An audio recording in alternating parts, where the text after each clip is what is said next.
Ayatollah Ali Khamenei ప్రస్తుతం Iran అధినేతకు వ్యతిరేకంగా ఆందోళనలు జరుగుతున్నాయి. నాట్ ఓన్లీ ఇన్ ఇరాన్, ప్రపంచవ్యాప్తంగా అనేక దేశాల్లో ఈ సుప్రీం లీడర్కు వ్యతిరేకంగా ఆందోళనలు జరిగాయి. ఇండియాలో కూడా జరుగుతున్నాయి. కానీ ఇక్కడ వ్యతిరేకంగా జరగట్లేదు. ఖమేనీకి మద్దతుగా కశ్మీర్లో ర్యాలీస్ నిర్వహించారు ఆయన మద్దతుదారులు. మరి ఈ ఆందోళనలను మనం ఎలా చూడాలి? ప్రపంచమంతా కూడా ఖమేనీ పాలనపై విమర్శలు చేస్తూ ఉంటే మన దగ్గర మాత్రం ఎందుకు సపోర్ట్ వస్తోంది? సో దీనికి సంబంధించి we discussing. So yes sir, కశ్మీర్లో ర్యాలీ చేస్తూ ఖమేనీకి సపోర్ట్ చేస్తున్న విజువల్స్ సైతం ప్లే అవుతున్నాయి.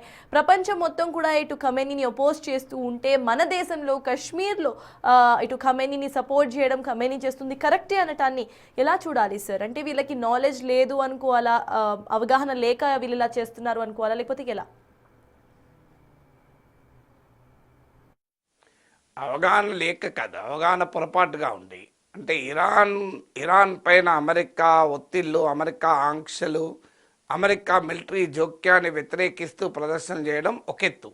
కనీసం అట్లీస్ట్ ఒక బలమైన దేశం ఒక చిన్న దేశం పైన ఆ దేశ సార్వభౌమాధికారాన్ని హరించకూడదు అనే ప్రిన్సిపల్ పైన యాంటీ ఇంపీరియల్ పొజిషన్ పైన చేయడం ఒక ఎత్తు. ఇరాన్ భవితవ్యాన్ని ఇరాన్ ప్రజలే తేల్చుకోవాలి తప్ప అమెరికా కాదు. ఎందుకంటే ఇరాక్లో చూసాం, లిబియాలో చూసాం, ఆఫ్ఘనిస్తాన్లో చూసాం, అనేక దేశాల్లో చూసాం అమెరికా జోక్యం చేసుకొని అక్కడేం ప్రజాస్వామ్యాన్ని ఉద్ధరించలేదు. అందువల్ల ఇరాన్లో అయతుల్లా ఖమేనీని అంతం చేసి ఇరాన్లో ఏదో ప్రజాస్వామిక పరిపాలన ఏర్పాటు చేస్తుందని మనం భ్రమపడాల్సిన అవసరం లేదు. అమెరికా చాలా దేశాల్లో ఇలా జోక్యం చేసుకుంది. 1954లో గాటర్మలాలో, 1973లో చిలీలో, 1989లో పనామాలో, 2001లో ఆఫ్ఘనిస్తాన్లో, 2003లో ఇరాక్లో, 2011 లిబియాలో, ఇలా చాలా దేశాలలో జోక్యం చేసుకుంది. మీరు ఎక్కడన్నా అమెరికా ప్రజాస్వామ్యాన్ని నిలబెట్టిందా? ఎక్కడన్నా డెమోక్రటిక్ వెస్టర్న్ తరహా డెమోక్రసీ వచ్చిందా? ఇక్కడ ఇంకా భయంకరమైన పరిస్థితులు, ఐసిస్ లాంటి ప్రమాదకరమైన శక్తులు, అల్ఖైదా లాంటి ఫోర్సెస్, బిన్ లాడన్ లాంటి వాళ్ళు ఎమర్జ్ చేయడానికి అమెరికా ఫారిన్ పాలసీ ఉపయోగపడింది. అందువల్ల ఆ యాంగిల్లో వ్యతిరేకించడం ఒక ఎత్తు. కానీ అయతుల్లా ఖమేనీ ఏదో గొప్పవాడన్నట్టు, అక్కడున్న ఇస్లామిక్ రిజిమ్ చాలా గొప్పదన్నట్టు భావిస్తే అంతకన్నా అరాచకత్వం ఇంకోట్లేదు. అక్కడేమి ఇరాన్లో మానవ హక్కులు లేవు, ప్రజాస్వామ్యం లేదు, స్వేచ్ఛ లేదు, మాట్లాడితే ఉరిదీస్తారు. సో ఇస్లామిక్ కఠిన మత చట్టాలు అమలవుతాయి. సో ఫ్రీడమ్ లేదు ప్రజలకు, కనీసము మహిళలకైతే అసలే ఫ్రీడమ్ లేదు.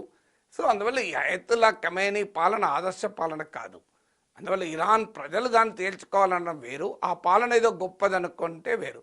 కారణం ఏంటంటే ఒకసారి మతం ఉన్మాదంగానికి ఎక్కిన తర్వాత ఆ మత కోణంలోనే చూస్తారు తప్ప ఇతర కోణాల్లో చూడరు. అయతుల్లా ఖమేనీ ఇది రిలీజియస్ లీడర్ కనుక, ఆయన మత నాయకుడు కనుక మేము ఆయనకు మద్దతు ఇస్తాం అనే ధోరణి వల్ల ప్రయోజనం ఏముండదు. అందువల్ల అల్టిమేట్గా అతను అక్కడ ఇరాన్లో ఉన్న వాళ్ళు కూడా అదే మతానికి చెందిన వాళ్ళే కదా, వేరే మతస్థులేం కారు కదా. మీకు బంగ్లాదేశ్లో హిందువుల పైన దాడులు జరుగుతున్నాయి, మైనార్టీల పైన దాడులు జరుగుతున్నాయి, పాకిస్తాన్లో, ఇరాన్లో ముస్లింల పైన దాడులు జరుగుతున్నాయి. ఇప్పుడు ఉరి తీస్తామనేది ఎవరిని ముస్లింలే కదా.